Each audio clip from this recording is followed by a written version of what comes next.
Shabbat Shalom. Que o Eterno nos abençoe nesse Shabbat. Irmãos, eu tirei meu talite, mas não se deve... Eu estou com um talite catando dentro do meu corpo, tá? Não é por causa do calor. Aqui no... Esse canto aqui não vem o ar-condicionado. Mas que o Eterno nos abençoe nesse dia de Shabbat. Eu queria agradecer ao Eterno por esse privilégio que nós temos de a cada Shabbat nós podemos aprender da sua palavra, sermos abençoados por ele. Para nós não existe como agradecer ao Eterno, a não ser entregando exclusivamente a nossa vida a ele, inteiramente a nossa vida a ele. E como o Varão já iniciou muito bem a nossa paraxá, a nossa vida ela começa após da morte, ela começa falando sobre a vida, mas logo em seguida vem um relato da morte de Sara, né? Hayé Sará. Essa é a nossa quinta paraxá que nós vamos estudar dessa manhã. E espero que o Eterno possa me abençoar de maneira que eu possa transmitir à congregação tudo aquilo que Ele deseja a nos ensinar, a mim, a vocês, a nós como comunidade.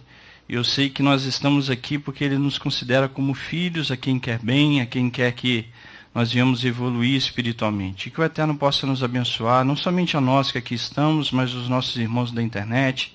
Que a paz do Eterno o alcance e que o Eterno fale ao nosso coração, fale ao coração dessa congregação a todo momento das nossas vidas, permanentemente, como nós oramos, né? Vamos orar?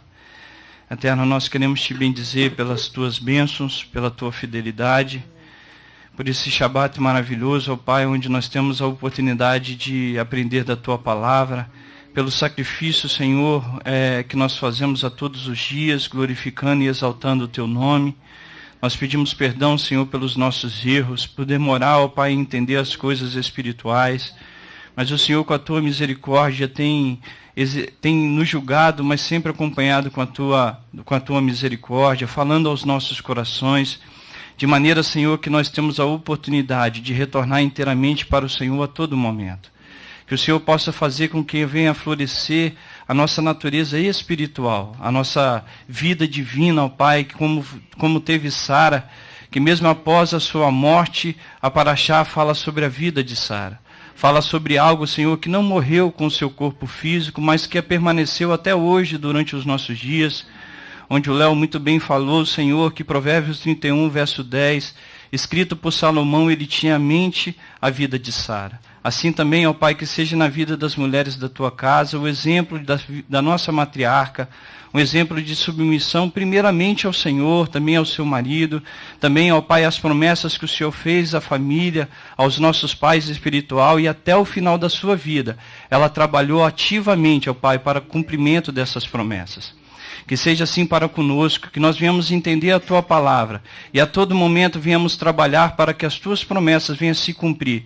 Não somente em nós, não somente em nossas famílias, mas nessa sociedade. Para que o Teu nome venha a ser exaltado na terra, para que os homens Te conheçam não somente como Elohim dos céus, mas também como Elohim da terra, que olha sobre todas as coisas. Por isso abençoe a cada um de nós, fale ao nosso coração. Não nos deixe sair daqui, ó Pai, com o mesmo sentimento de permanecer onde temos permanecido, mas que possamos sair daqui renovados, possamos sair daqui, ó Pai, com o desejo de sermos homens e mulheres melhores na Tua presença, que possamos ser melhores cidadãos, ó Pai, para ajudar essa sociedade a reconhecer que existe um Elohim nos céus, e isso começa individualmente por cada ser humano e depois no contexto coletivo. Por isso, faça-nos entender isso, para que o Teu nome venha a ser exaltado sobre nós, para que, como Yeshua nos ensinou, que a nossa luz venha estar sobre a mesa, e todos que estão na casa vejam a luz do Senhor nosso Elohim sobre nós, e que os homens glorifiquem ao Senhor nosso Elohim, pelas Tuas obras serem cumpridas em nossas vidas. Seja a Tua paz, a Tua alegria, nesse Shabbat, é o que nós oramos e pedimos no nome de Yeshua. Amém. Hayé Sara, a vida de Sara. Essa paraxá, ela se encontra, eu queria que você já fosse lá no livro de Gênesis, no livro de Bereshit, no capítulo 23. Ela vai do verso 1 até o capítulo 25. E A gente poderia falar de tanta coisa nessa paraxá, mas tanta coisa, irmãos, nós que temos esse privilégio de compartilhar, de trazer o estudo da palavra, não tem como o Léo se exaltar, não tem como o Francisco, a irmã Sandra, o Roberto, a pastora Sandra, qualquer um de nós aqui, a vocês, nós que aprendemos no cotidiano, falar assim, que é a nossa capacidade. O homem que fala isso, imediatamente ele está perdendo a direção do Espírito. Porque nós não somos capazes de entender aquilo que o Eterno tem nos dito a todo momento. E para nós, irmãos, a gente precisa falar a todo momento. Baruch Hashem, benditos seja o Eterno por todas as coisas, porque é Ele que tem dado a essa congregação uma vida espiritual. O salmista diz que até aqui nos ajudou o Eterno.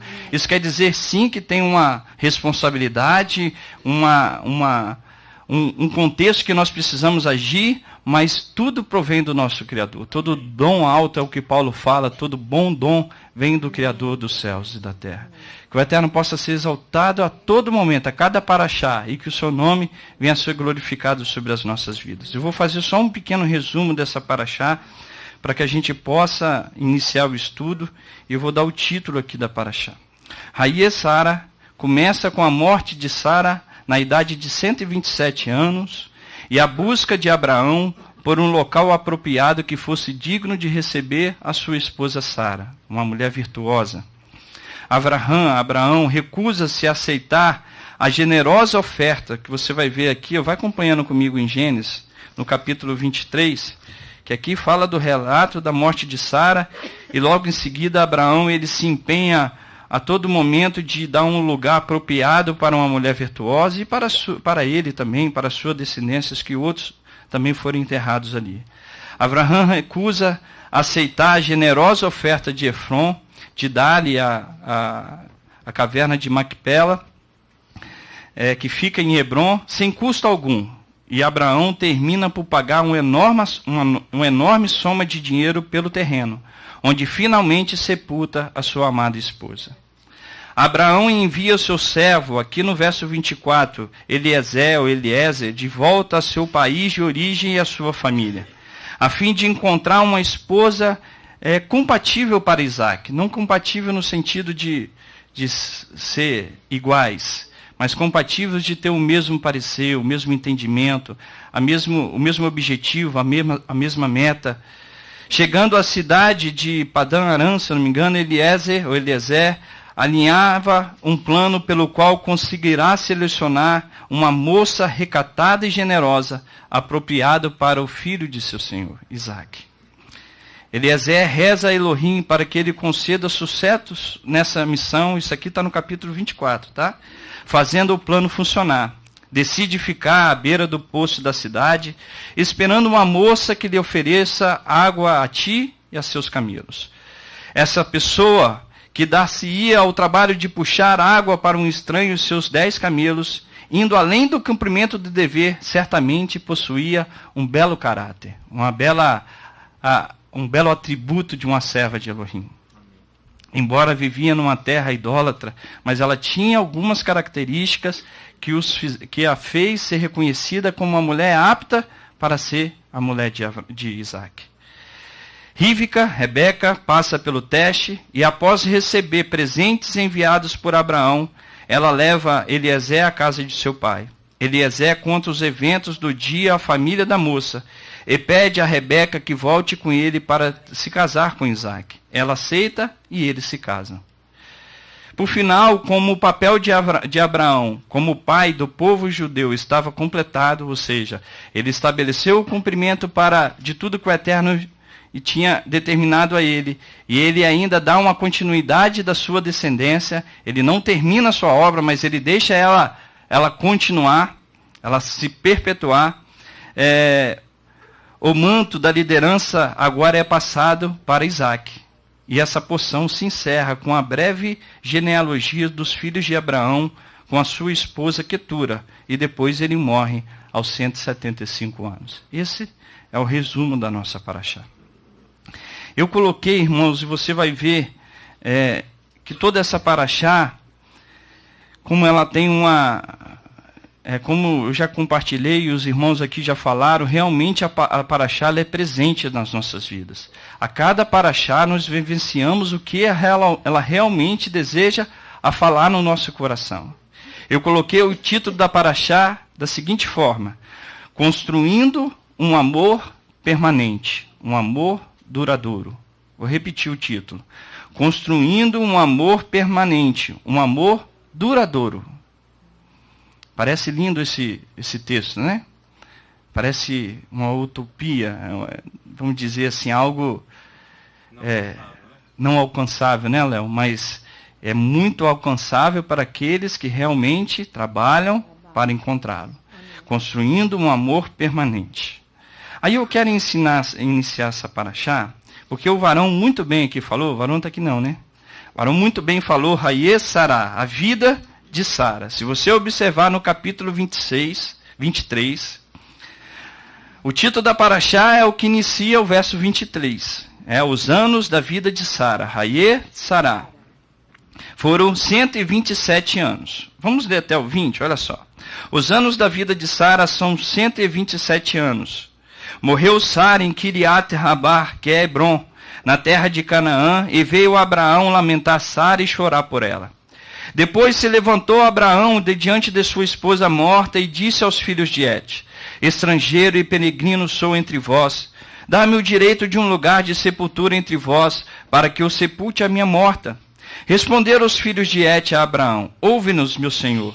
Príncipe de Elohim és no meio de nós. Enterra a tua morta, na mais escolhida das nossas sepulturas.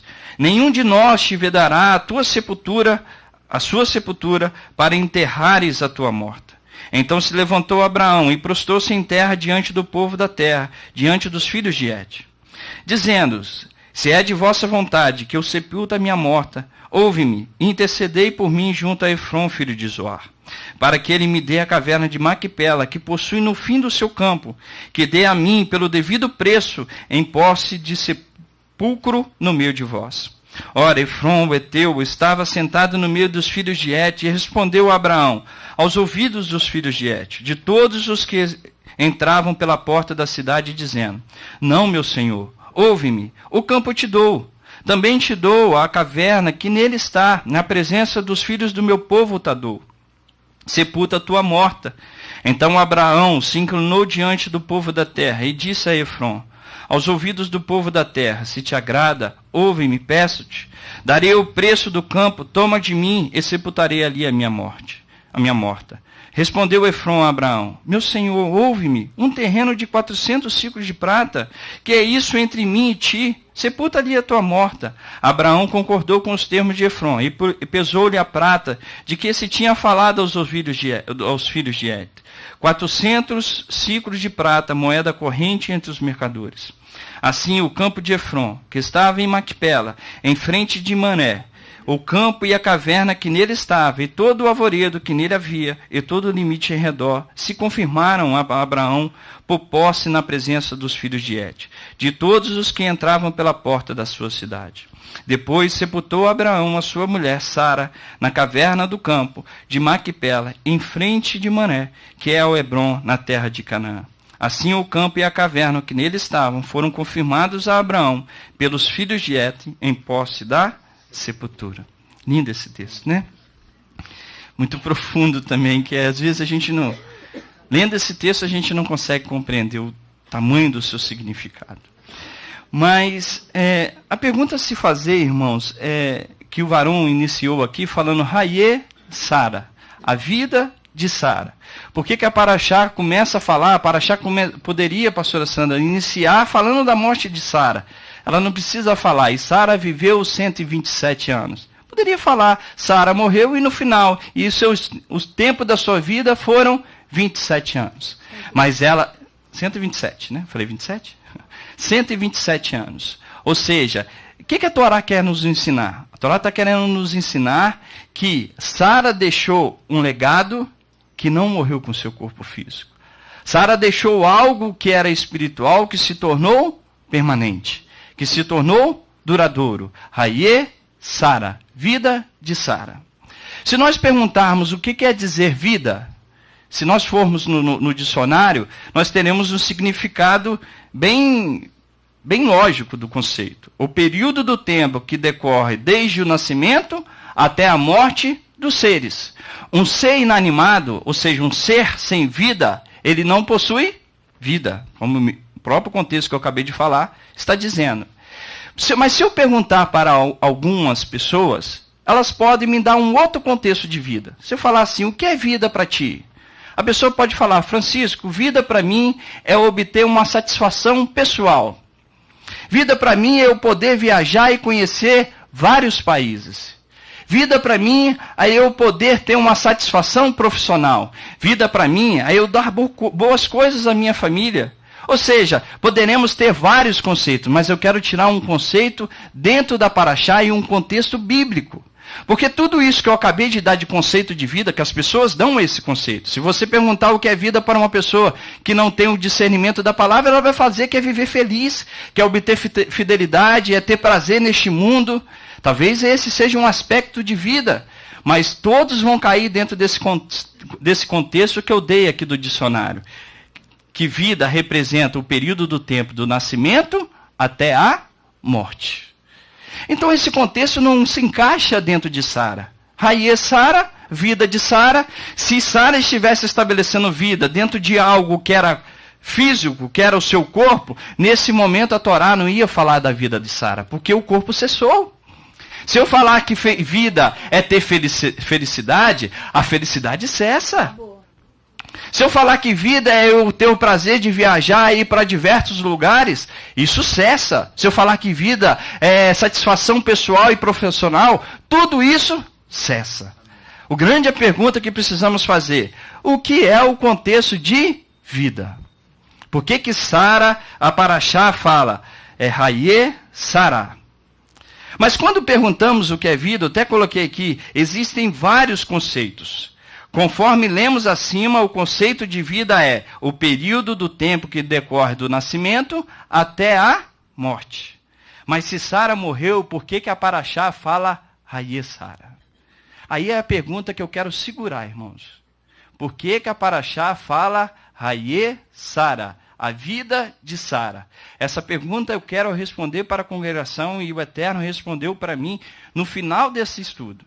Raie Sara. Outra pergunta que nós precisamos fazer, varão, é como nós podemos ter Raie Sandra Mara Oliveira? Como que nós podemos ter Raie Leomar? Como nós podemos ter outros, Raie Francisco, Raie Léo, Raie Monique? Como que nós podemos também fazer com que algo que nós possuímos não cesse, não morra, perpetue, continue, seja estabelecido conforme o Eterno está querendo para as nossas vidas? Porque quando nós falamos aqui de Abraão, quando nós falamos da nossa matriarca Sara, quando nós falamos do rei Davi, quando nós falamos de todos esses servos de Elohim, nós olhamos para eles como se fosse algo inatingível. Como se fosse algo inalcançável. Mas nós não estamos falando aqui de super-heróis, e a palavra fala isso de uma forma muito clara. Ou seja, então é possível, talvez eu não tenha a magnitude que teve Abraão, talvez eu não tenha a magnitude que teve Moisés, mas nós podemos ter uma característica, algo espiritual, que perpetue, que continue, que deixe um legado. Maiores. A pastora Sandra está falando que Yeshua nos ensinou que nós faremos obras semelhantes a dele e maiores do que a dele. Ou seja, nós podemos deixar um legado que vai fazer com que no momento que o nosso corpo físico se desfalecer, algo continuará para que nós venhamos ser uma Raie Sará. Uma vida de Sara. Para que a nossa morte não seja o enfatizado, mas sim o nosso corpo físico. Ou seja, irmãos, nós podemos citar diversas pessoas que deixam... Yeshua, quando fala isso, Yeshua, quando usa essa expressão, ele está tirando dele toda e qualquer idolatria dele. Levando para o próprio Elohim, ele mesmo fala, tudo que eu faço conforme o que eu vejo o meu Pai. Conforme ele escutava, ele transmitia. Esse é o conceito de algo, eles já estão antecipando, o conceito de algo que é eterno, de algo que é duradouro, de algo que não vai se findar com a morte do físico. Aí eu quero entrar, irmãos, eu falei assim, ó, guarda isso, como nós podemos ser um Hayer Sarah, a vida da Kátia, a vida da Márcia, a vida de qualquer um de nós, como nós podemos ser? Será que eles são super-heróis inatingíveis? Não são. Então algo é possível para nós. Aí eu quero voltar, irmãos, guarda essa pergunta, tá? Que ela vai ter a resposta no final. Eu quero entender, para a gente entender um pouco melhor a nossa paraxá, eu quero voltar um pouquinho na paraxá anterior, vai errar.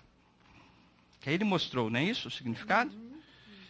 Vai errar que se encontra, essa paraxá, ela inicia, não coloquei aqui, mas ela tá, o capítulo 22 de Bereshit, ela está dentro da paraxá vai errar, que é o texto que nós leremos aqui agora. Começa no 18, né, Léo? Amém. Bereshit, livro de Gênesis, no capítulo 22. Eu quero voltar aqui, irmãos, porque quando a gente olha essa provação de Abraão, é fácil nós lermos a aprovação de Abraão. É fácil nós falar assim, poxa, que lindo que Abraão conseguiu oferecer o seu filho Isaac para Elohim. Ele amou, ele não temeu, ele foi fiel. É muito fácil, mas traz isso para nós.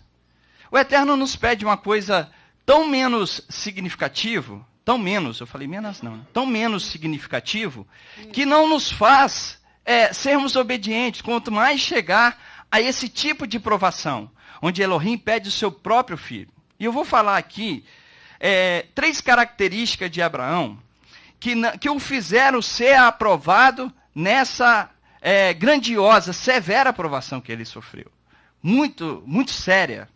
Que diz assim, ó, vamos ler comigo no capítulo 22, que diz assim, ó, depois dessas coisas, provou a Elohim a Abraão, dizendo-lhe, Abraão, e este respondeu, eis-me aqui. Então disse Elohim, toma o teu filho, o teu único filho Isaque, a quem amas, e vai à terra de Moriá, e oferece ali o holocausto sobre um dos montes que te mostrarei. Levantou-se, pois, Abraão de madrugada, albardou o seu jumento, tomou consigo 2 de seus servos e a Isaque, seu filho. Tendo cortado lenha para o holocausto, partiu para o lugar que Elohim lhe dissera. Ao 3º dia, levantou-se Abraão os olhos e viu o lugar de longe. Disse Abraão a seus servos, ficai-vos aqui com o jumento. Eu e o rapaz, Isaque, iremos até lá, e havendo adorado, voltaremos a vós. Tomou Abraão a lenha do holocausto, e a pôs sobre Isaque, seu filho, e ele tomou o fogo e o cutelo na sua mão, e foram ambos juntos. Então disse Isaque a Abraão, seu pai, meu pai, respondeu Abraão, eis-me aqui, meu filho. Perguntou-lhe Isaque, eis o fogo e a lenha, mas onde está o cordeiro para o holocausto? Respondeu Abraão, Elohim proverá para si o cordeiro para o holocausto, meu filho. E os 2 seguiam juntos. Chegaram ao lugar que Elohim lhe dissera, e edificou Abraão ali o altar, e sobre ele pôs em ordem a lenha, amarrou Isaque, seu filho, deitou sobre o altar, em cima da lenha, e estendendo a mão, pegou no cutelo para imolá-lo. O anjo do Eterno, porém, lhe bradou desde o céu e disse, Abraão, Abraão, respondeu ele, eis-me aqui. Então disse o anjo, não estenda a tua mão sobre o rapaz, e não lhe faça nada. Agora sei que teme Elohim, pois não negaste o teu filho, o teu único filho. Irmãos, quando nós meditamos nesse texto, ou quando nós olhamos esse texto, nós não olhamos quão séria foi essa aprovação, irmã Sandra. Por que foi tão séria? Por que ela teve essa característica tão profunda? Primeiro, vou dar 3 características. Primeiro, o pedido de Elohim é contra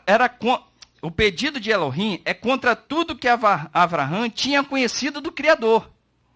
Ou seja, desde o momento que Elohim fala em Bereshit, em Gênesis no capítulo 12, até aquele momento do seu relacionamento com Elohim, em nenhum momento Elohim viu Abraão viu em Elohim uma característica que desejasse o sacrifício de um homem, de um ser humano.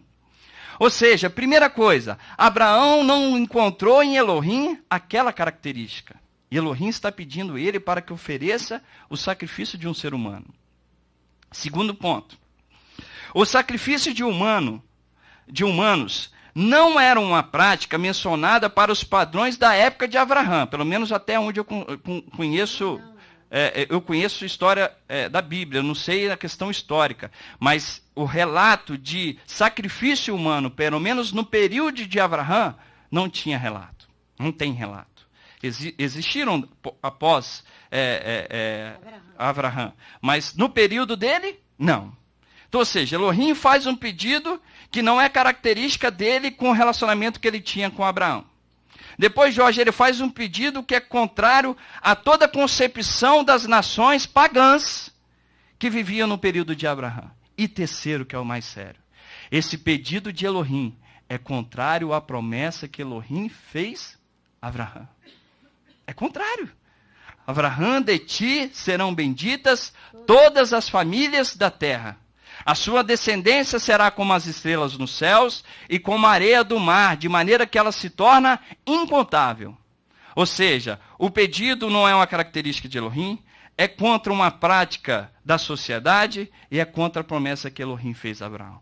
Aí eu faço a pergunta, por que Abraão obedeceu a esse pedido, a essa ordem?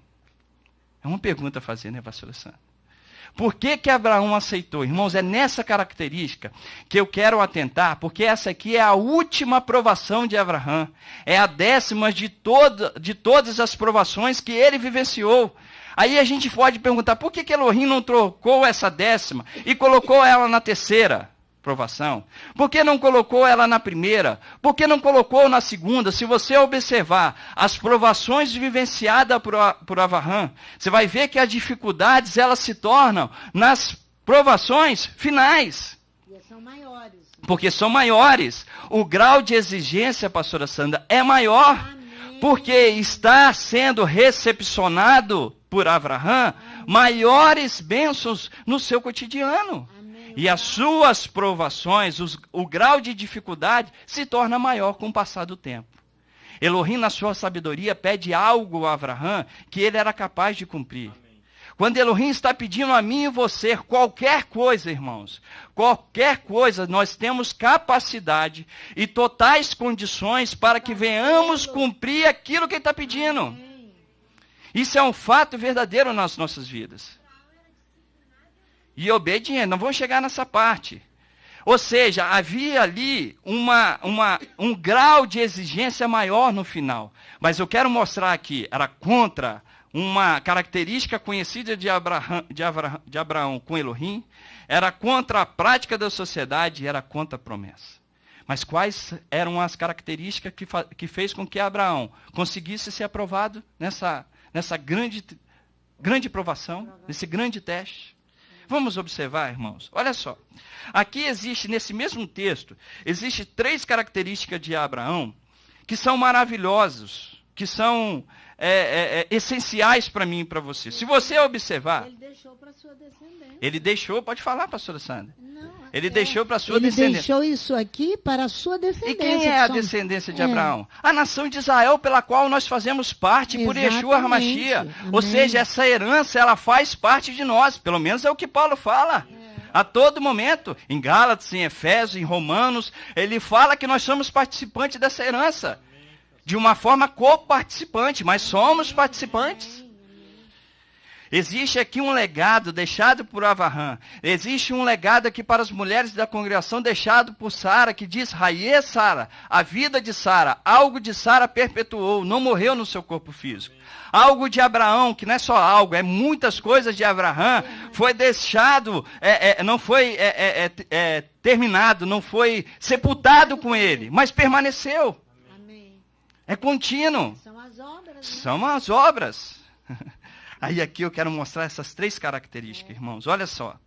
3 características que fizeram Abraão ser aprovado. Lógico que existem muito mais, que eu não tenho uma capacidade de extrair tudo. Mas o Eterno tem de nos dar e eu sei que existem mais. Mas eu quero enfatizar essas 3. Se você observar esse texto que lemos, olha o verso 2. Diz assim, ó. Então disse Abraão, toma o teu filho, o teu único filho Isaque, a quem amas, e vai à terra de Moriá.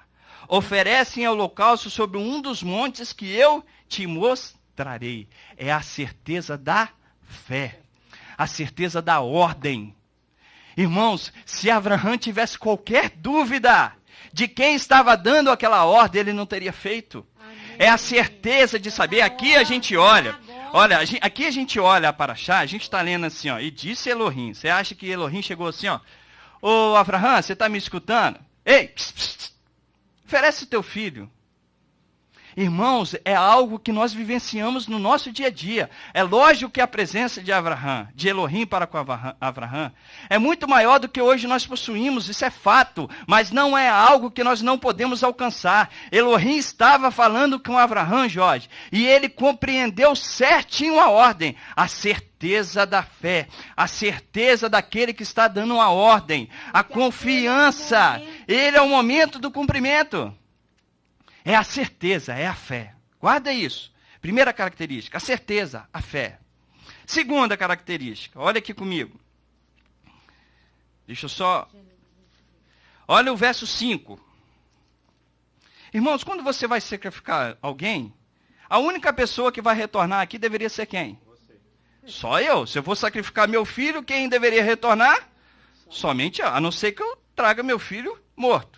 Mas tudo bem, mas ele não está voltando comigo. Só eu que estou voltando. O corpo dele, fisicamente, mas a sua alma se foi. Aqui, quando Abraão fala no verso 5, olha o verso 5. Disse Abraão, seu servo, ficai-vos aqui com o jumento. Eu, o rapaz, iremos. E quantos voltarão? Hã? Ele falou, voltaremos. Está no plural e não no singular. Ele poderia ter falado, nós iremos e eu voltarei para vós, porque meu filho Isaque vai ser morto. Mas ele tinha certeza, irmãos, ele tinha certeza da ordem e a esperança do cumprimento da promessa.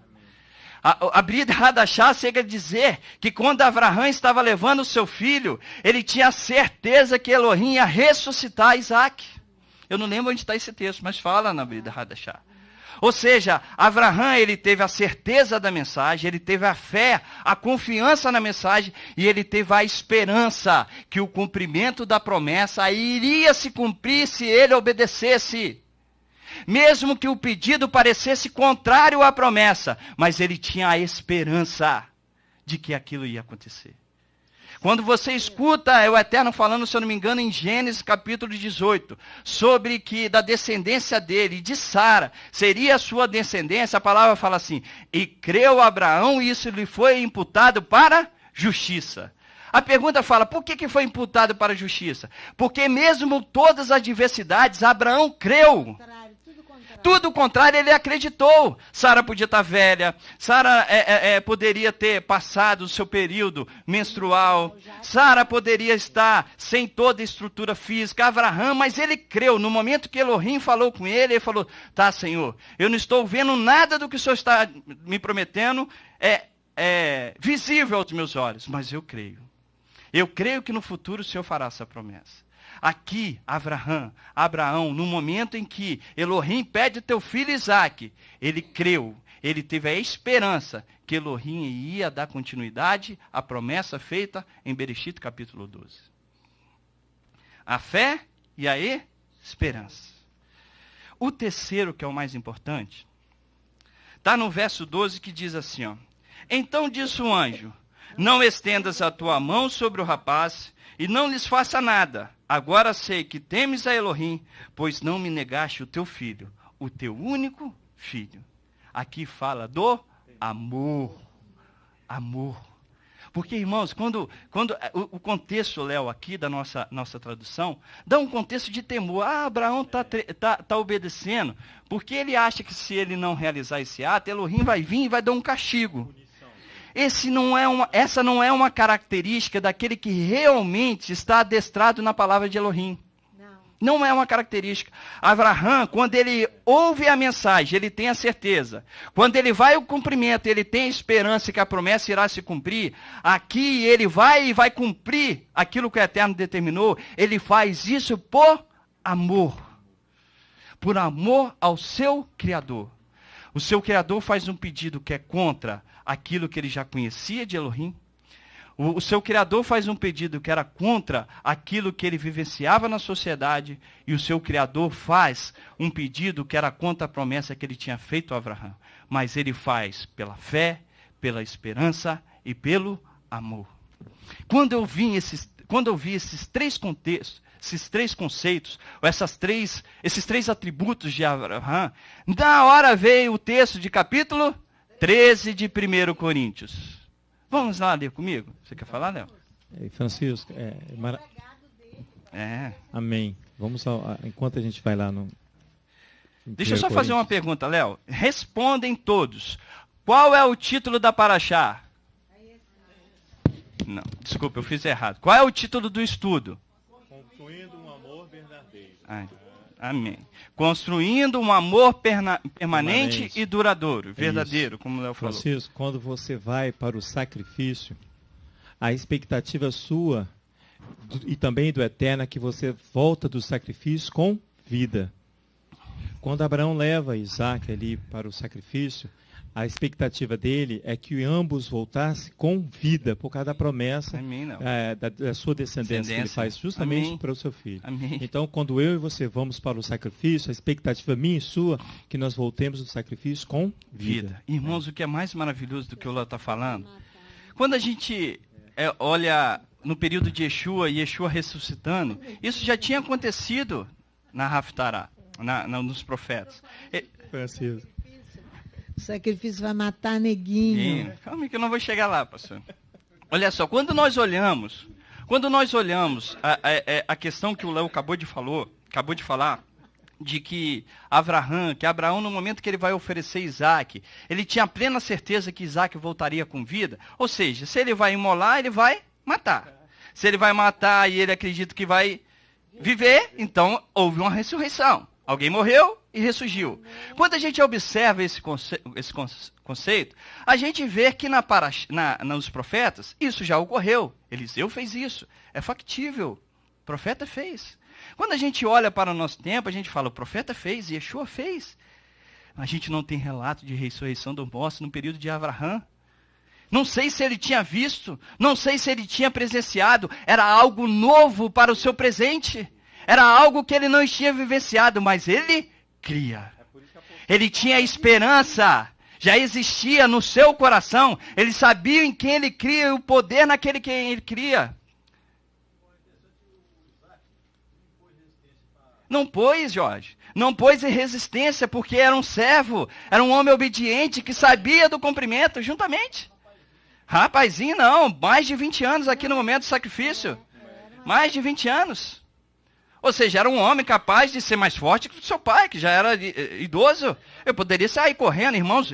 Eu sou sincero. Se o Eterno fala isso hoje, meu pai fala, eu saio correndo. Mas eu espero que no final da minha vida eu possa ser como Isaac, que eu possa ser como Abraão. Não, a gente tem que ser sincero com o Eterno. É melhor do que eu falar que aqui eu vou permanecer no sacrifício e eu ser mentiroso. Francisco, nós temos experimentado essa questão de não fazer resistência. Nem os órgãos públicos fazem resistência conosco. Nossa Constituição. Amém. Mas nós temos, pastor, no meio de nós, resistência nossa. Sim. Mas o Eterno está abrindo tanto as portas que nem eles fazem. Nem eles fazem. Amém. Para que nós possamos É porque andar. Existe um anjo que vai à frente, pastora Sandra. Existe um anjo que está na promessa aqui, dizendo que vai à frente por nós. Existe um anjo que foi à frente de Eliezer para cumprir a promessa. Antes de terminar a orar, Eliezer estava lá recebendo a promessa, o anjo já tinha ido à frente. Nem terminou de orar e já estava vindo um anjo aqui, ó. Já te adiantei. Fala, minha irmã.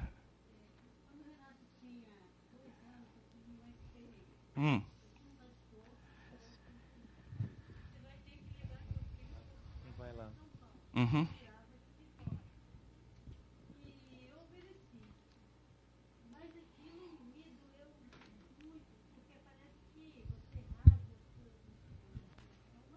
Uma dor.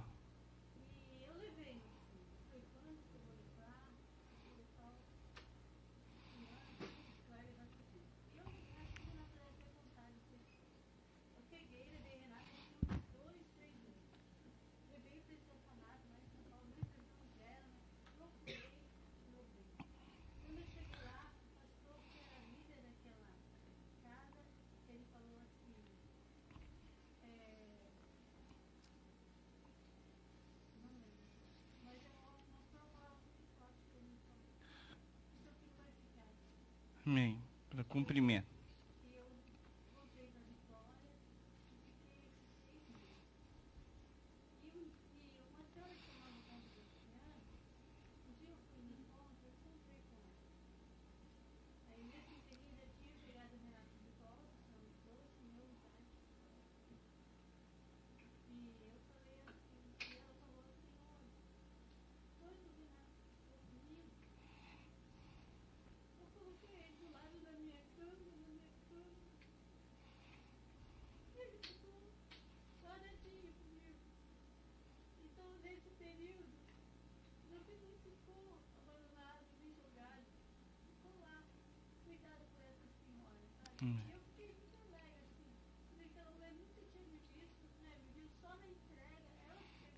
E o Eterno guardou. Amém. É desse contexto, irmãos. Quando a gente visualiza que o Eterno pode exigir algo de nós, a gente precisa entender. Quando o Eterno está pedindo algo de nós, é porque nós temos a capacidade desse cumprimento. E nós não podemos abrir mão, Léo. Não podemos. Isso é retroceder. Se abrir mão é algo muito sério. Aqui, quando a gente vai em 1 Coríntios, falamos que Abraão possuía a fé, a esperança e o amor. Essas três características de Abraão nos reporta ao texto de 1 Coríntios, capítulo 3. E aqui guarda isso aqui, o título da nossa paraxá, construindo um amor permanente e duradouro. Deixa eu ir lá com vocês. 1 Coríntios capítulo 13 diz assim, ó, um texto muito conhecido, né? Já foi até tema de música. Ainda que eu falasse a língua dos homens e dos anjos, se não tivesse amor, seria como o metal que soa, ou como o sino que tine. Ainda que eu tivesse o dom de profecia e conhecesse todos os mistérios e todo o conhecimento, e ainda que eu tivesse toda a fé, de maneira tal que transportasse os montes, se não tivesse amor, nada seria. É ainda que distribuísse toda a minha fortuna para o sustento dos pobres, e entregasse o meu corpo para ser queimado, se não tivesse amor, nada disso aproveitaria. O amor é paciente, é benigno, o amor não inveja, não se vangloria, não se ensoberbece, não se importa inconvenientemente, não busca os seus próprios interesses, não se irrita, não suspeita mal. O amor não se alegra com a injustiça, mas se regozija com a verdade. Tudo sofre, tudo crê, tudo espera, tudo suporta. O amor nunca falha, mas as promessas cessarão, as línguas desaparecerão, o conhecimento passará. Pois em parte conhecemos e em parte profetizamos. Mas quando vier o que é perfeito, então o que é em parte será aniquilado. Quando eu era menino, falava como menino, pensava como menino, raciocinava como menino. Mas logo que cheguei a ser homem, acabei com as coisas de menino. Agora vemos em espelho, de maneira obscura, então veremos face a face. Agora conheço em parte, então conhecerei como também sou conhecido. Agora permanecem esses três, a fé, a esperança e o amor. Mas o maior deles é o amor. É lindo demais esse texto, né? Ele confiava tanto que todo momento. Ele amava de tal maneira que ele tinha esperança e ele tinha fé de que Isaac voltaria com ele. E o cumprimento da promessa seria estabelecido na vida de Abraão. Irmãos, volta lá na nossa paraxá. Olha quando que ele faz isso, quando ele cumpre essa promessa. Para e pensa comigo. Elohim pede algo que é contrário à promessa e ele creu. Quando ele obedeceu e ele passou nesse teste, Elohim fala do cumprimento da promessa logo em seguida, pastora Sandra. Logo em seguida, Elohim fala. E olha como que, quando ele cumpre essa aprovação, esse teste, Elohim fala assim, agora sim, Abraão, você está apto para estabelecer a tua descendência. Agora sim, Abraão, o seu legado será eterno, Abraão. Ele será permanente. Não uma exaltação à pessoa de Abraão em momento nenhum, mas uma exaltação a Elohim, que é o Criador dos céus e da terra, que faz com que o homem possa ser um homem justo e íntegro e sincero e perfeito. na presença dele, que pode deixar um legado para essa sociedade. Abraão conhecia o Elohim dos céus e fez com que o Elohim dos céus fosse conhecido na terra. Nós temos essa responsabilidade de ajudar essa sociedade de conhecer o Elohim dos céus. Cabe a nós. Elohim não vai vir aqui descer e se manifestar de uma forma que nós não podemos, mágica, mas Elohim precisa de nós. Não que ele não seja capaz, mas ele exige isso de nós. Está sobre a nossa responsabilidade. Não é responsável e cumpre. E aqui, Rita, olha aqui que maravilhoso. Que Elohim aqui, após essa aprovação, olha o verso 15. Olha o verso 15. Então, capítulo 22 de Gênesis, verso 15. Então o anjo do Eterno bradou a Abraão pela segunda vez desde o céu e disse: por mim mesmo jurei, disse o Eterno, porque fizeste isso, e não me negaste o teu filho, o teu único filho, que deveras te abençoarei e grandemente multiplicarei a tua descendência.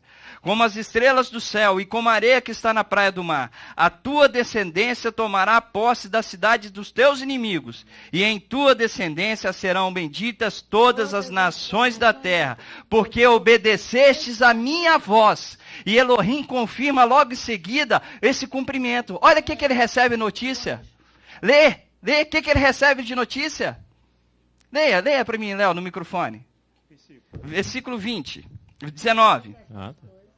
Olha o verso 19. Então Abraão voltou aos seus servos, e levantando-se foram juntos a Berseba. E Abraão habitou em Berseba. Olha o verso 20. Olha a notícia que ele recebe. Depois dessas coisas anunciaram a Abraão, dizendo: Milca também deu à luz filhos a Naor, teu irmão. Uz, o primogênito. Para aí. Milca gerou filhos. Isso. Ele recebe a notícia do nascimento de quem? Vai lá, olha aqui para você entender. Olha o verso 24. Olha o verso 15. Leia o verso 15, Léo. Gênesis. Então o anjo do Eterno bradou a Abraão... verso 24, 15. Perdão. Capítulo 24, 15. Antes que acabasse de orar, saía Rebeca, filha de Betuel. Filho de Milca, filha de Naor, mulher de Naor, irmão de Abraão. No momento do cumprimento, da obediência, Elohim fala dele, da esposa do seu descendente. Ele recebe notícia no momento da aprovação do nascimento de Rivca.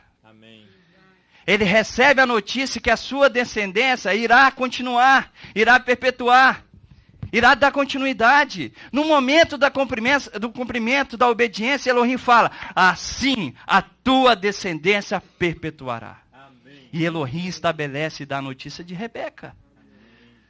Dá a notícia. E ele guarda essa notícia, irmãos, para que 15 anos ou 20 anos depois ele mandasse o seu servo Eliezer para receber aquela notícia que ele recebeu no momento que ele foi sacrificar Isaac. Irmãos, aí a grande pergunta que fazemos: amor, nós lemos aqui, agora permanece a fé, a esperança e o amor. E o maior deles é o amor. Aí eu pergunto, pastora Sandra, o que é amar? Quando falamos em amor, estamos nos referindo ao principal mandamento, que é amar. É o principal mandamento. Vai lá em Deuteronômio comigo, no capítulo 6.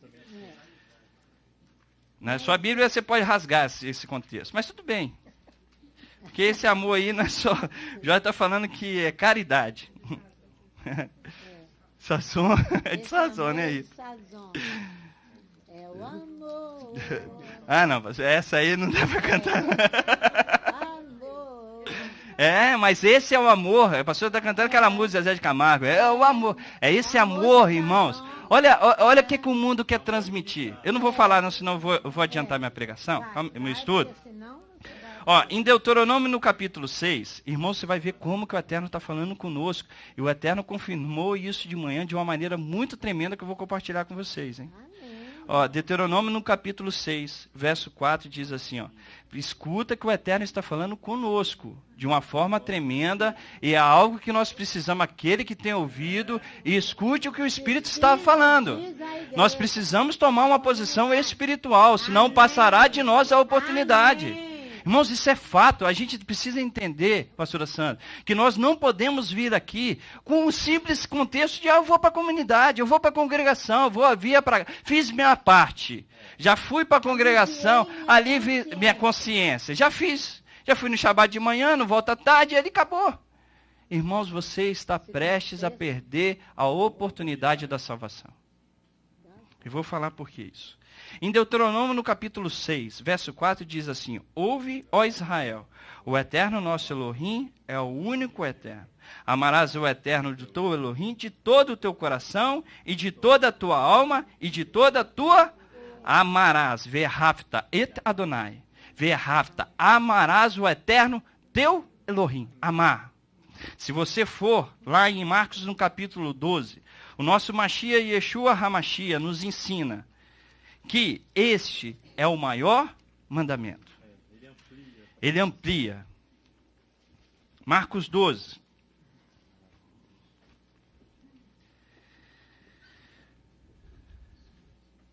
Olha só, Marcos 12, verso 28. Aproximou-se dele um dos mestres da Torá, que os tinha ouvido discutir, e sabendo que lhe havia respondido bem, perguntou-lhe, qual é o principal de todos os mandamentos? Respondeu-lhe Yeshua, o principal de todos os mandamentos é, ouve, ó Israel, o eterno nosso Elohim é o único eterno.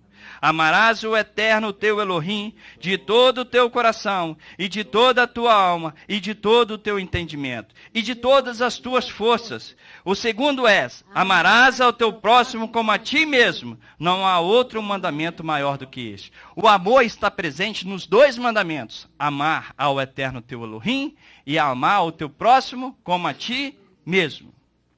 Irmãos, olha só o que Yeshua está nos ensinando. Que o amor... que é aquilo que Paulo falou, que agora permanece, o mais importante desse é o amor. E Yeshua está falando que nós devemos amar o eterno nosso Elohim e amar o nosso próximo. O amor presente nos dois principais mandamentos, Jorge. Mas o que caracteriza um mandamento? O que é um mandamento? Quando a gente olha para mandamento, eu falo assim, Léo, você não pode matar. Eu estou dando ao Léo um direito de escolha.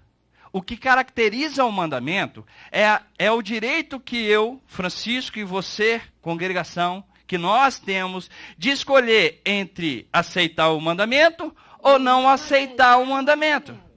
Isso quer dizer que não é uma imposição do Criador, mas sim uma sugestão, uma oferta, para que uma instrução, um aconselhamento, para que eu e você venhamos escolher e aceitar o mandamento. Agora, a grande pergunta que eu faço, se o Eterno me manda amar a Ele como o único Elohim e o meu próximo como a ti mesmo, Ele está me dizendo que é um mandamento. Amar é um mandamento. É ou não é? Todos concordam?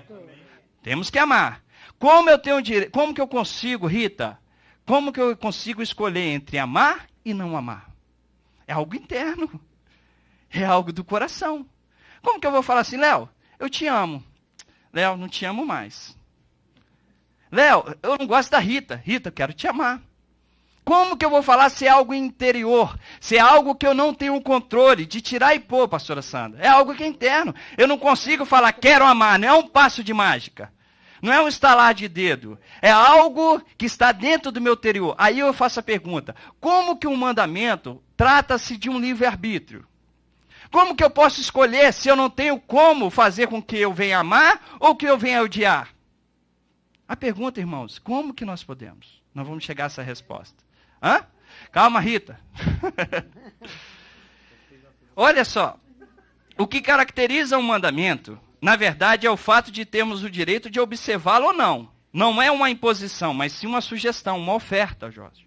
Trata-se do livre-arbítrio. Isso quer dizer que eu tenho o livre-arbítrio entre amar ou não. Mas como eu posso exercer a escolha entre amar ou não amar? Já que o amor é algo que advém do interior do homem. A nossa paraxá tem como nos ensinar isso. A palavra tem como nos ensinar isso. Vai lá comigo em Bereshit no capítulo 24. Guarda isso, irmãos. Como que eu posso aprender a amar? Como que eu posso amar? Já que se é um livre-arbítrio, eu tenho o direito. Guarda o que eu estou falando. Ó. Nós temos o direito entre escolher em amar o nosso Elohim ou não, Léo. Eu tenho o direito entre escolher em amar o meu próximo ou não. Eu tenho o direito entre amar minha esposa ou não. Eu tenho o direito entre amar o meu esposo ou não. É uma escolha. Isso é um fato bíblico. Isso é concordado pelos judeus, pelos cristãos, muçulmanos, qualquer religião que você queira. Mas é uma escolha entre amar ou não amar. Em Gênesis, no capítulo 24, Isaac tem muito a nos ensinar só num pequeno verso, que diz assim, ó, no capítulo 24 de Gênesis. No verso 67, diz assim, ó.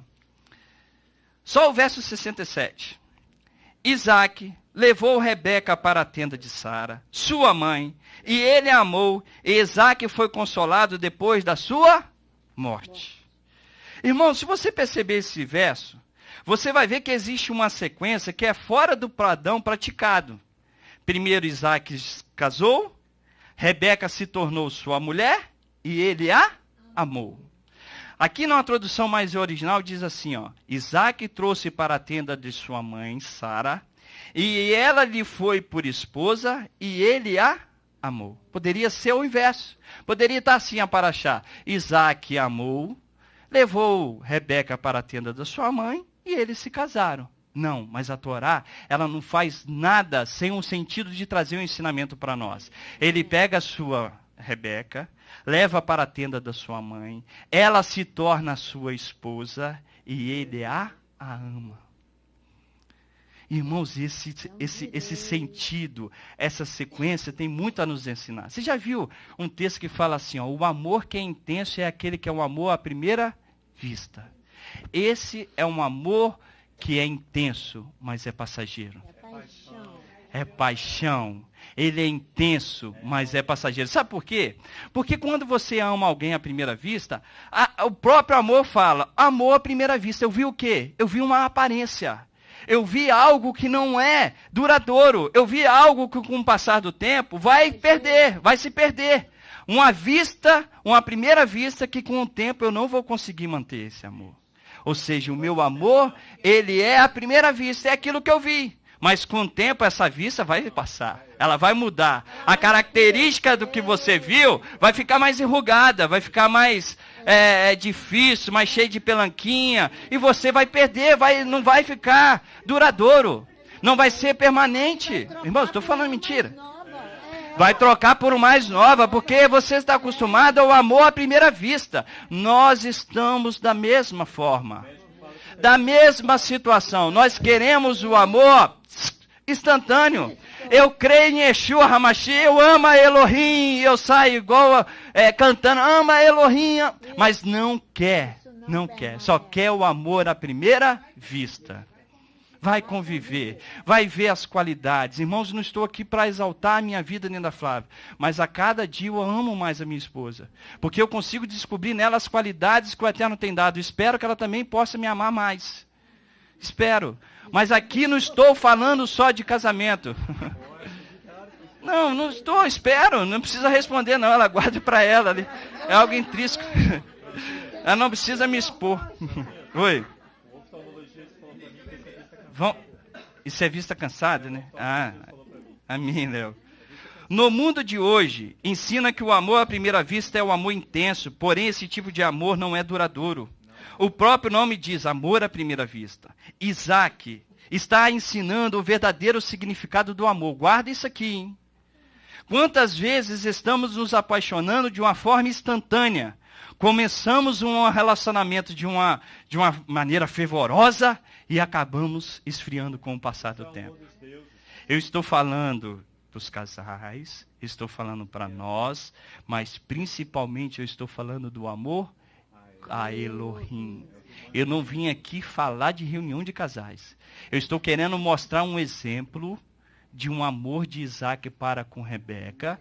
Eu quero mostrar isso, fazer uma analogia com o nosso amor com Elohim. O nosso amor não pode ser instantâneo. Ele não é instantâneo. O amor para com Elohim não é num estalar de dedos. Ele é um processo. Quando Isaac está nos ensinando que ao invés de sermos instantaneamente fisgados pelo amor, deveríamos construir o amor. Da mesma forma, ele trouxe a sua mulher para a sua tenda, ela foi para ele como mulher e ele a amou. É um processo, eu trago para a tenda, eu vejo as características espirituais e eu enfatizo as espirituais, não só as ruins, que a gente tem a mania de olhar só as ruins. Olha as espirituais, incentivo é essa. E ele ali a amou, ele descobriu o amor com o tempo. Não foi num instalar do dedo de ver, nossa, que bela que é Rebeca, mas o sofrimento do cotidiano faz com que esse amor seja apagado, é o que acontece na maioria dos casamentos. E nós não queremos valorizar o amor que é construído para com o nosso Elohim.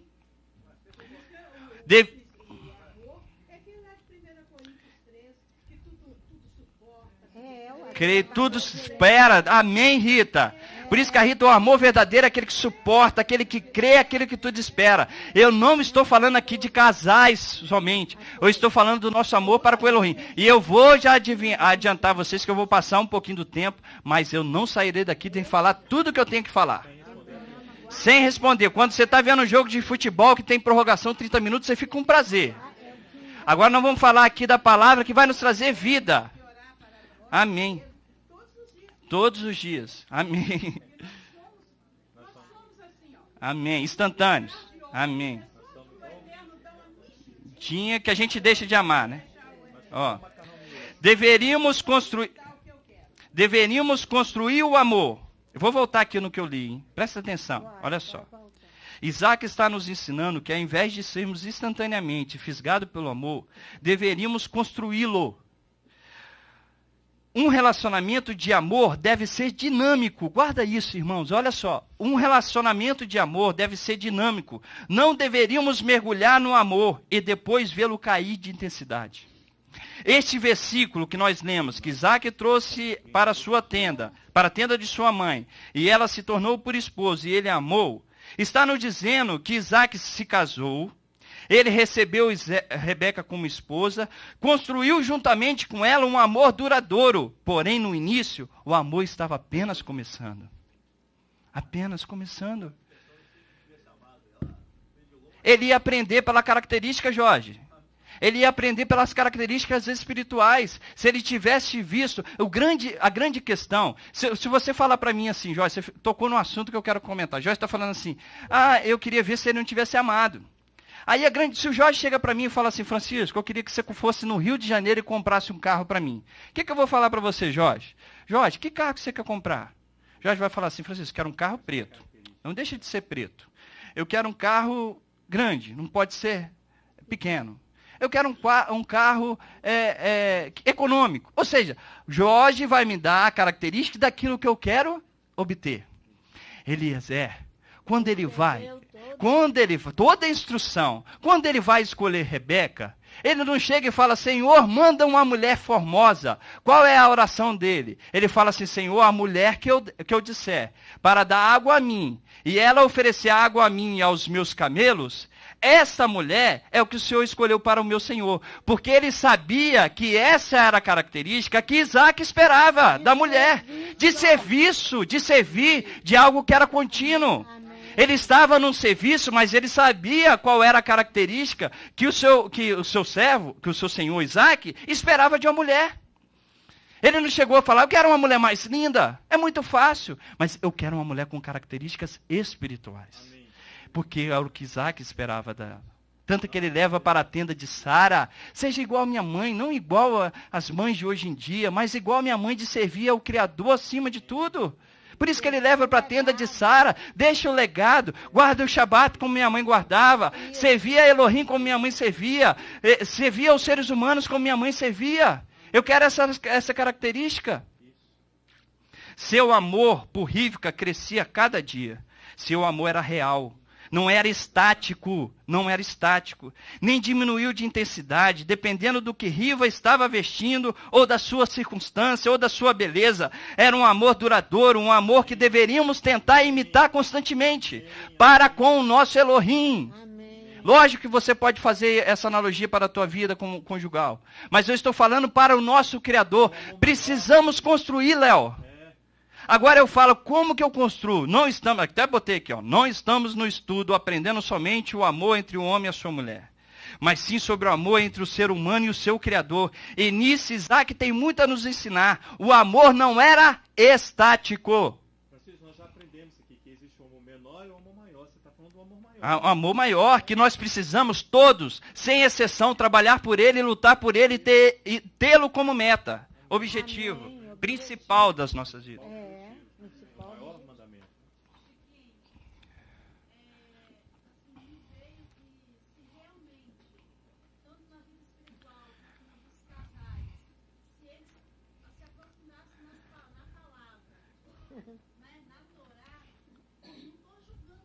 Não, ok.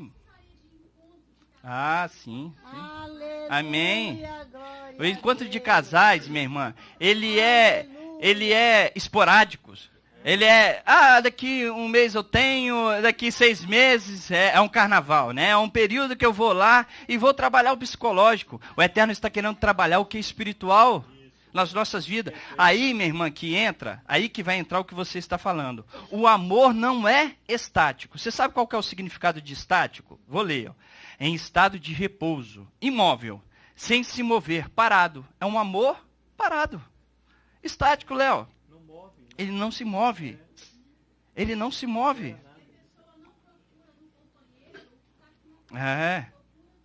No mundo. Vamos lá, não vou chegar lá. Ó. Falamos que eu tenho, olha só, presta atenção no que eu estou dizendo. Falamos que eu tenho o livre-arbítrio entre amar ou não.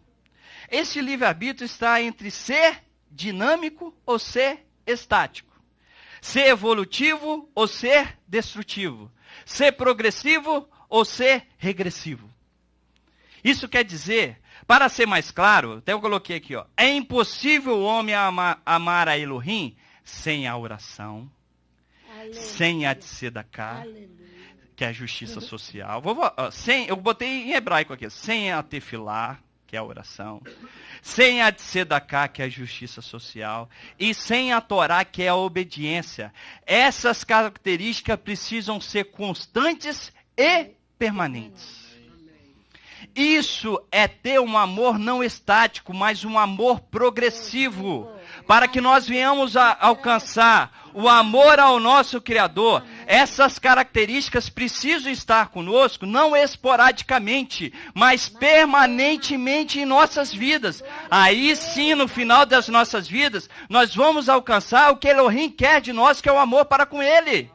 Aí, irmãos, entra o conceito do livre-arbítrio, pastora Sandra. O livre-arbítrio, Léo, não está entre amar ou não amar. O livre-arbítrio está entre eu tomar o procedimento que me levará a amar ou não amar. É aqui que está o livre-arbítrio. A conduta é o que eu faço para alcançar esse amor. É aqui que está, ó. O livre-arbítrio está antes. O livre-arbítrio não está entre eu pegar, eu amo Jorge ou não amo Jorge. O livre-arbítrio está entre eu cumprir a palavra para com Jorge ou não. O livre-arbítrio entre amar e Elohim está entre se eu quero orar ou se eu não quero orar. O livre-arbítrio está entre se eu quero cumprir a Torá ou se eu não quero cumprir a Torá. O livre-arbítrio está entre fazer justiça social ou não fazer justiça social. Não está entre amar e não amar. Amém. Está entre o que antecede. É aqui que está o livre-arbítrio. Agora, irmãos, olha só, Yeshua, vou chegar lá, calma aí, segura aí, Roberto, é o próximo texto. É o próximo texto de João 14 que você quer ir, né? Mas aqui eu quero ir lá em João. O desejo da Torá, eu botei aqui, ó. Deixa eu voltar, não, eu adiantei um pouquinho aqui, ó.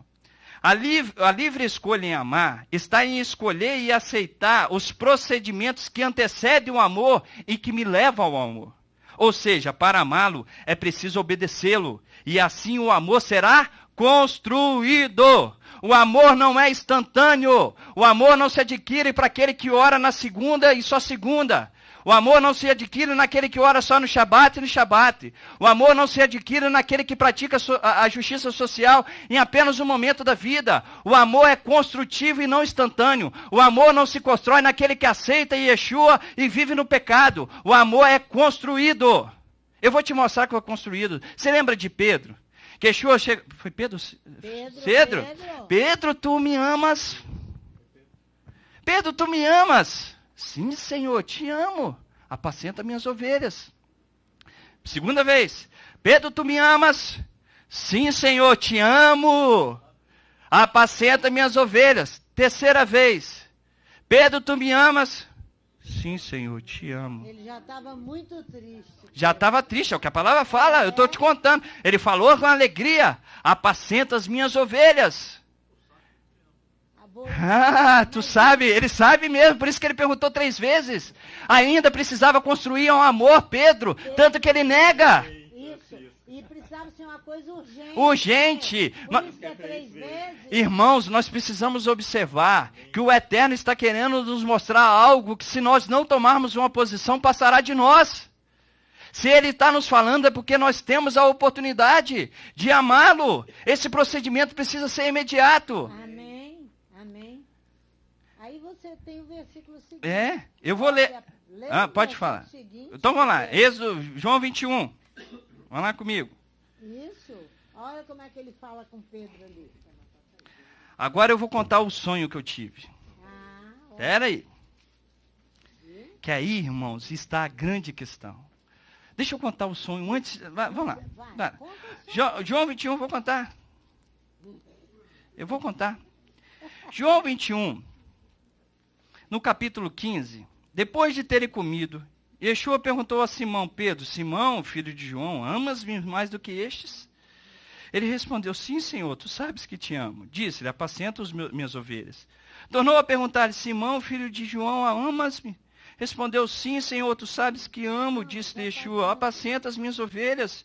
Perguntou-lhe pela terceira vez: Simão, filho de João, amas-me? Simão entristeceu porque Yeshua ter perguntado pela terceira vez: amas-me? E respondeu: Senhor, tu sabes que te amo. Tu sabes que eu te amo, disse Yeshua: apacenta as minhas ovelhas. Em verdade, verdade vos digo, que quando eras moço, te vestia a ti mesmo e andavas por onde querias. Mas quando fores velho, estenderás as mãos, e outro te vestirá e levará para onde não queres. Eu te amo, Senhor. Yeshua estava querendo ensinar a Pedro a construir um amor, irmãos. Se você for lá que o Roberto comentou, em João capítulo 14, volta um pouquinho. Yeshua está ensinando isso, que o amor é construída.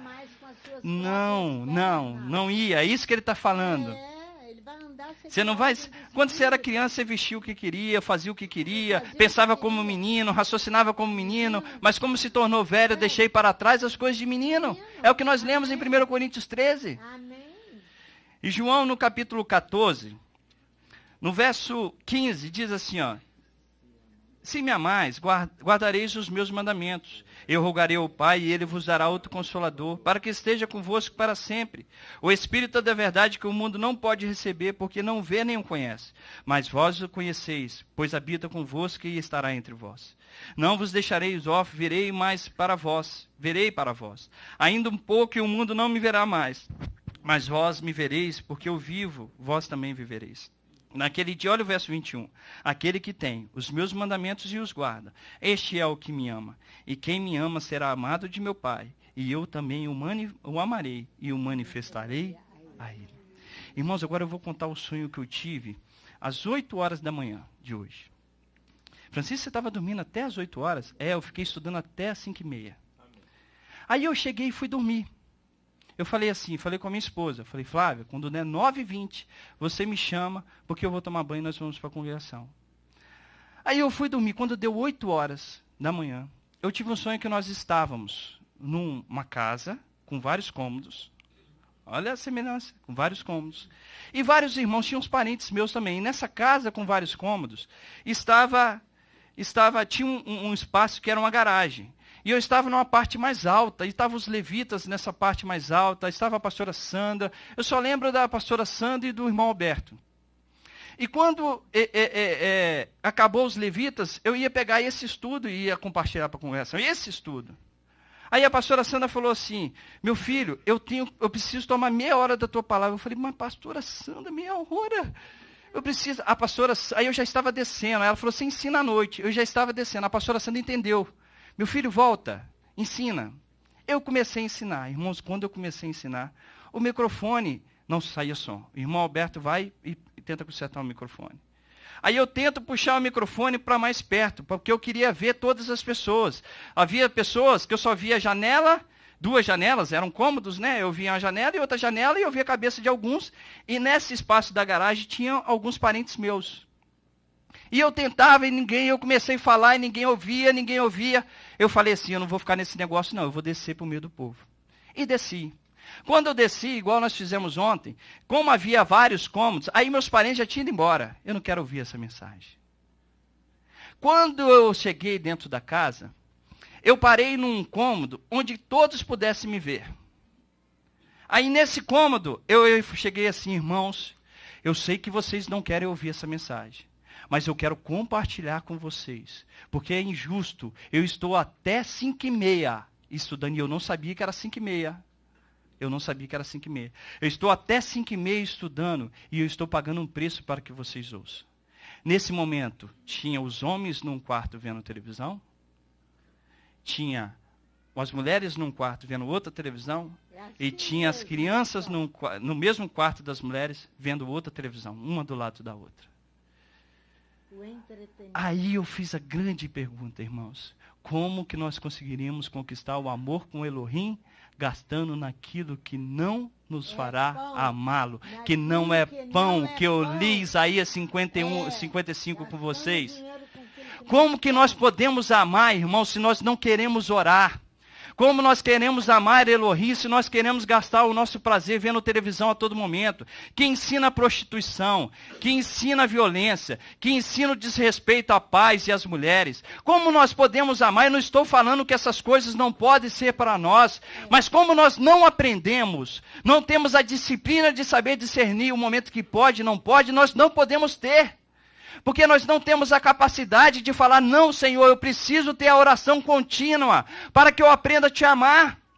Eu preciso me dedicar na oração para que esse amor venha a ser aflorado na minha vida. Nós não queremos, pastora. Graças ao Eterno, eu não lembro de mais ninguém. Eu só via pessoas, mas não sabia quem era. Porque, irmãos, nós não queremos. Nós queremos amar o nosso Elohim vendo televisão. A televisão é um símbolo de perda de tempo. De entretenimento. O que você está ganhando espiritualmente vendo televisão? Que te ensina prostituição, que te ensina traição, que te ensina rebeldia, que te ensina ofensa. O que nós estamos ganhando espiritualmente? Essa é a pergunta a se fazer. Nós não queremos nos inclinar à oração. Aí nós queremos o amor instantâneo. Aí, só para confirmar o sonho, como eu não sabia a hora que eu tinha parado para estudar, eu lembro que quando eu fui dormir, eu vi que a Flávia acordou e falou, você está chegando ou você está indo? Ou seja, você está indo estudar ou você está voltando do estudo? Eu falei, eu estou voltando, me acorda 9h20. Eu vi que ela acendeu o celular e olhou.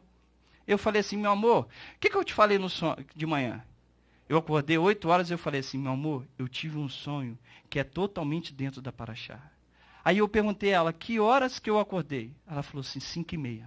Foi a hora que eu falei que eu tinha até ficado o tempo para estudar. Irmãos, o Eterno está querendo falar conosco de uma perda de tempo que não nos traz proveito espiritual. Nós não queremos ter um amor dinâmico, nós queremos um amor estático.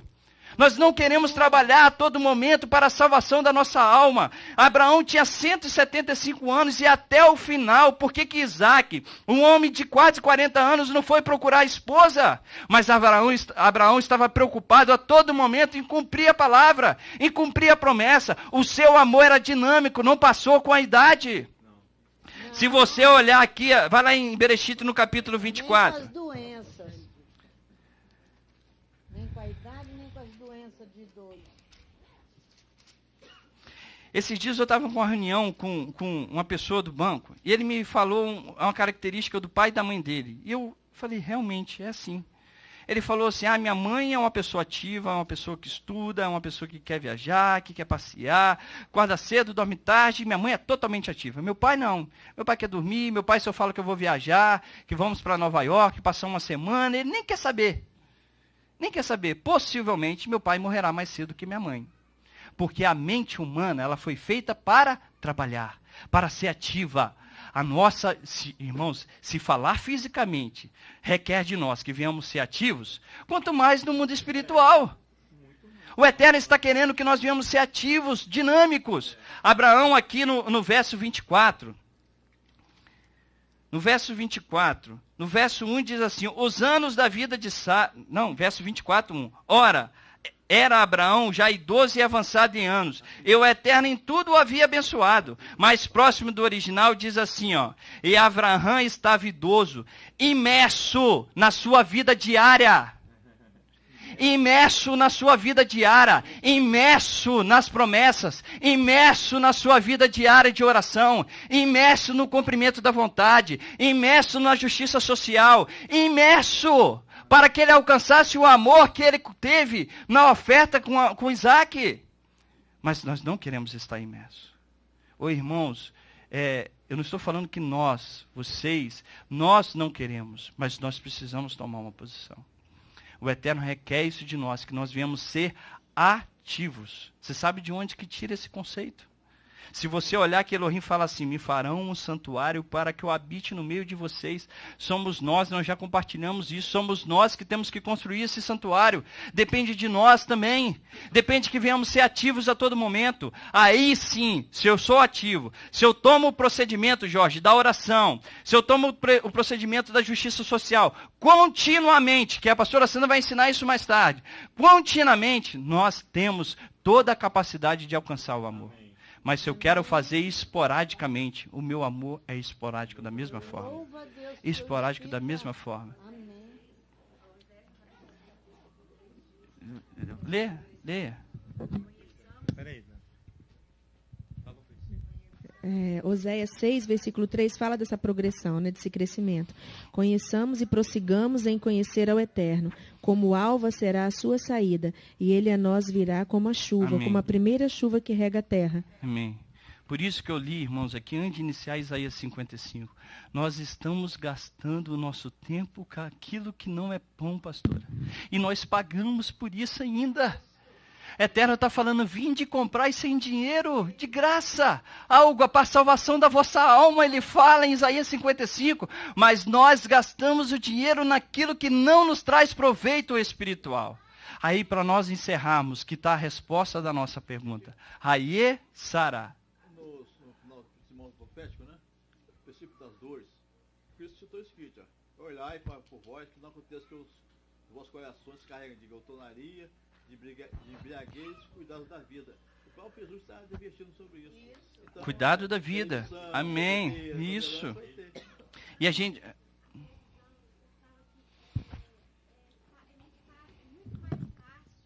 É muito mais tranquilo você assistir uma televisão do que você pegar a Bíblia Para orar, para ler, para estudar. Você vai ter que pensar.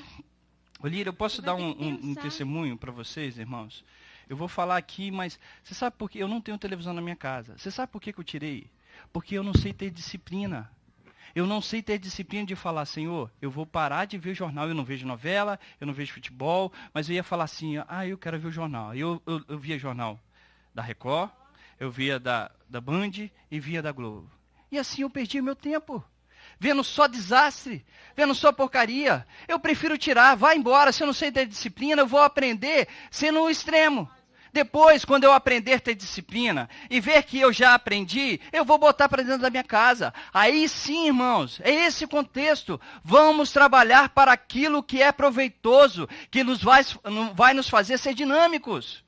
Assim, nós seremos a Beit Tefilá, Rehovot. Se for só esporadicamente, nós não seremos nada. Seremos um povo que passará, que morrerá. Não seremos Haye, congregação Rehovot. Seremos uma morte qualquer, que passará com o tempo. Não seremos Haye Sara. Sara aqui em Gênesis 18, só para encerrar. Verso 11. Você vai ver que o mesmo conceito que eu li do verso 24, verso 1, Elohim falou para ambos. Verso 11, Abraão e Sara eram já velhos e mergulhados na sua vida diária. Os dois. Por isso que quando Sara morre, Haye Sara, a vida de Sara, o seu corpo morreu, mas a sua vida que foi dinâmica, fez com que um legado permanecesse para até os nossos dias. E continuará até o final do reinado do Mashiach, que cumprirá isso tudo. Yeshua.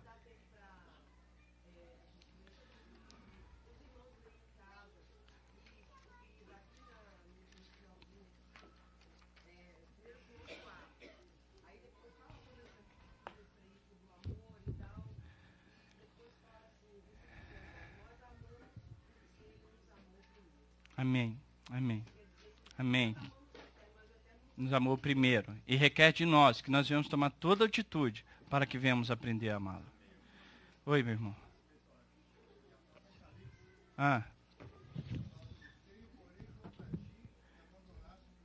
Amém.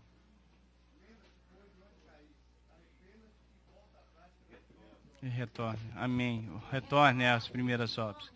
Eu lembro, toda vez que eu lembro desse texto, meu amado, eu lembro das primeiras obras, que é a obra dos nossos pais, Abraão, Isaac e Jacó. Que retornemos para essas mesmas obras e assim estabeleça a justiça do Eterno. Que o Eterno nos abençoe. Desculpe pelo horário, mas foi necessário. Vamos ficar de pé? Yevareha Adonai Veshmereha, Yeha Adonai Panaveleha, Virunica. Isai Adonai Panaveleha, Viasimileha Shalom. Que o Eterno nos abençoe e nos guarde. Que o Eterno faça resplandecer o seu rosto sobre ti e tenha misericórdia de ti. Que o Eterno sobre ti levante o teu rosto e vos dê a paz. Shabbat Shalom para todos. Obrigado, irmãos.